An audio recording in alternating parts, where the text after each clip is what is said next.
Pessoal, este vídeo é um resumo de todo o conteúdo abordado na primeira unidade da cadeira de Geometria Analítica, orientada pela professora Viviane Paiva.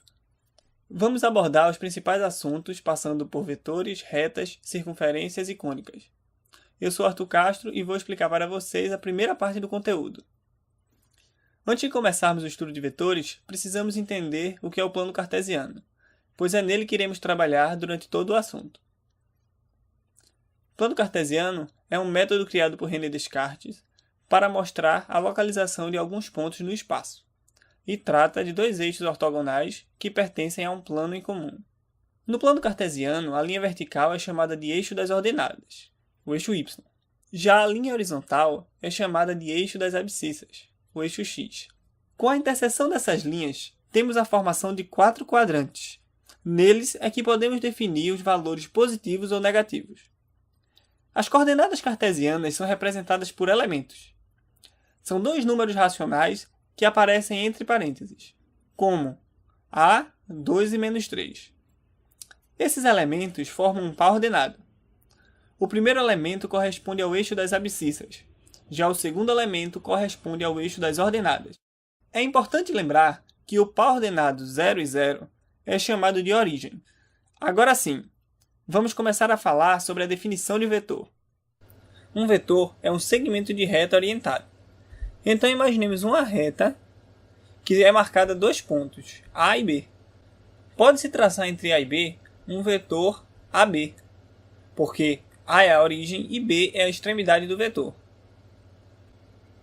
Os três atributos de um vetor são módulo, que é o comprimento do vetor, direção e sentido. Antes de continuarmos com o assunto, precisamos entender bem a diferença entre grandezas escalares e grandezas vetoriais. Grandezas escalares são aquelas que podem ser definidas apenas com um valor e sua unidade de medida. Alguns exemplos de grandezas escalares são massa, volume, distância, temperatura ou tempo. Já as grandezas vetoriais necessitam, além do valor e da unidade de medida, informar o sentido e a direção. Estas grandezas podem ser representadas por um vetor. Um exemplo de grandeza vetorial é a força. Imagine uma brincadeira de cabo de guerra, como a da figura. Outros exemplos de grandezas vetoriais são velocidade, aceleração, campo elétrico ou campo magnético. Vetor oposto. Usando o nosso vetor AB, podemos entender a definição de vetor oposto. Neste vetor, A é a origem e B é a extremidade, como havíamos dito antes. Mas se nós traçarmos entre os mesmos pontos AB, um vetor que comece em B e chegue até A, agora a extremidade é A e a origem é B. Então temos o vetor BA. Desta forma, podemos reescrever o vetor AB como sendo menos BA. Norma de um vetor. A norma de um vetor é o comprimento do vetor. Temos o vetor V, que tem medida igual a 5 unidades. A norma de V, então, é igual a 5. A fórmula para encontrar a norma de um vetor é igual a raiz quadrada de x ao quadrado mais y ao quadrado. Vamos agora para um exemplo. Determine a norma do vetor V igual a 3 e menos 4. Certo, pessoal? Sabemos que x é o 3 e que y é o menos 4. Sabemos que a norma do vetor é a raiz quadrada de x ao quadrado mais y ao quadrado. Agora só é substituir na fórmula os valores dados pela questão. A norma do vetor é igual a raiz quadrada de 3 ao quadrado mais o quadrado de menos 4. 3 ao quadrado é 9 e menos 4 ao quadrado é mais 16. Sendo assim, a norma é igual a raiz de 25, que equivale a 5. Vetor unitário, como o próprio nome já diz, é o vetor de módulo igual a 1. Versor de um vetor. É o vetor unitário de mesma direção e mesmo sentido de um determinado vetor. Temos então esse vetor V, que tem 6 unidades de medida. Se traçarmos um vetor U de mesma direção e sentido, mas com módulo unitário, podemos dizer que U é versor de V. Mas muito cuidado! Caso haja um vetor W também unitário e de mesma direção de V, ele pode não ser um versor do vetor V. Isso acontece porque, para ser um versor, precisa ter a mesma direção e o mesmo sentido de determinado vetor. W também é unitário, mas não tem o mesmo sentido de V. Logo, W não é versor de V. Vetores paralelos. Dois vetores são paralelos quando um é múltiplo do outro. Então, se tivermos um vetor V de coordenadas 1 e 2 e um vetor U de coordenadas 2 e 4, podemos dizer que eles são paralelos. Neste caso, U é igual a 2 vezes o vetor V, ou seja, U é igual a 2V. Operação com vetores. Algumas operações que podemos fazer com vetores são de soma, diferença ou encontrar seu produto escalar ou interno. Falando um pouco sobre a soma, podemos ter dois vetores, U e V, e querer descobrir a soma entre eles. O método é simples. Precisamos apenas organizar os vetores U e V de forma que a origem de um se encontre com a extremidade do outro. Depois disso, traçamos o vetor S, que equivale à soma de U e V. Assim como fizemos com a soma, podemos obter a diferença entre os vetores. Tendo mais uma vez o vetor U e o vetor V, precisamos primeiro traçar um vetor menos V, que é o oposto do vetor V.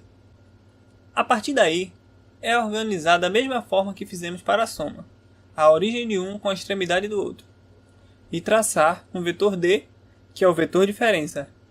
Temos então que D é igual à diferença entre U e V. Vamos para o exemplo 2. Devemos encontrar os números A1 e A2, tais que o vetor W seja igual a A1U mais A2V, sendo o vetor U igual a 1 e 2, o vetor V igual a 4 e menos 2 e o vetor W igual a menos 1 e 8. Menos 1 e 8 é igual a A1, que multiplica 1 e 2, mais A2, que multiplica 4 e menos 2. Sendo assim, temos que menos 1 e 8 é igual a A1, 2A1, mais 4A2 menos 2A2. Menos 1 e 8 igual a A1 mais 4A2, 2A1 menos 2A2. Menos 1 igual a 1 mais 4A2 e 8 igual a 2A1 menos 2A2. Desta forma, criamos um sistema que tem duas variáveis e duas incógnitas. Sendo assim, podemos resolvê-lo. 7 igual a 3A1 mais 2A2. Podemos então isolar 1, deixando igual a menos 1 menos 4A2. Ficamos então com 3, que multiplica menos 1 menos 4A2, mais 2A2 igual a 7. Menos 3 menos 12A2, mais 2A2 igual a 7. Descobrimos então que A2 é igual a menos 1. Encontramos que 7 é igual a 3A1 mais 2 vezes menos 1. A1 igual a 3. Exercício resolvido. Meu nome é Matheus Dins e eu vou abordar os seguintes assuntos: retas, equação vetorial, paramétricas, cartesiana e reduzida, ângulo entre retas, família de retas e interseção de retas. Definição. Definida como o menor caminho entre dois pontos, esse caminho pode ser expresso algebricamente de formas diferentes. Ela pode ser expressa em equações vetorial, paramétrica, cartesiana, reduzida e geral. São expressões representativas de reta do plano. Equação geral da reta. Toda reta R no plano cartesiano pode ser expressa pela forma ax mais by mais c igual a zero, onde a b não podem ser nulos e a, b, c são números reais. Equação vetorial da reta. É uma equação que passa no ponto A e tem a direção do vetor U. A reta R que passa no ponto A, A1, A2 e tem a direção do vetor U, U1, U2 é P igual a mais K interno U, k pertencente aos reais, ou xy igual a A1, A2, mais k, U1, U2, onde k pertence aos reais. Variando o valor de k, obtém-se vários pontos que juntos permitem traçar a reta R. Equação paramétrica da reta. Relaciona as coordenadas x igual a f de t e y igual a g de t, dos pontos da reta com o parâmetro t. Exemplo: x igual a t mais 2, y igual a menos t mais 1, onde t pertence aos reais. São equações paramétricas de uma reta R. Para transformar em geral, basta substituir t numa das equações. Equação cartesiana da reta. A equação cartesiana da reta R é dada por R ax mais by igual a c, onde vetor u é definido por AB, o ponto A, x0, y0, e A, x menos x0, mais B, y menos y0 é igual a zero. Essa reta é caracterizada por uma reta normal à direção dada, vetor. Equação reduzida da reta. Y igual a mx mais c, onde m e c são constantes reais. M igual a ΔY por ΔX, que é igual a tangente de alfa. É o coeficiente angular. E beta, o ponto que a reta corta o eixo y. Ângulo entre retas. Ângulo entre retas pode ser calculado por cosseno de θ igual a u interno v por norma de u interno norma de v, sendo u e v os vetores que definem as retas. Depois se calcula o arcosseno para encontrar o ângulo. Paralelos. Mesma inclinação. R paralelo a S. Perpendiculares. Inclinação de 90 graus, ortogonal. Obtusos. Inclinação maior que 90. Agudos. Inclinação menor que 90 graus. Família de retas. Paralelos coincidentes, ângulo de 0 graus, todos os pontos em comum. Paralelas distintas, ângulo de 0 graus, nenhum ponto em comum. Concorrentes oblíquas, ângulo entre 0 e 90 graus, um ponto em comum. Concorrentes perpendiculares, ângulo reto, 90 graus, um ponto em comum. Interseção entre retas. Para a determinação da coordenada do ponto de interseção da reta. Para isso, é necessário criar e resolver um sistema de equações que definam as retas envolvidas, quando estão no mesmo plano. Retas coincidentes com todos os pontos em comum, retas concorrentes com um ponto em comum, retas paralelas, não possuem nenhum ponto em comum. Olá, meu nome é Diógenes Diniz, eu vou dar continuidade ao assunto. Cônicas são figuras geométricas planas que são encontradas na interseção de um plano com um cone duplo de revolução.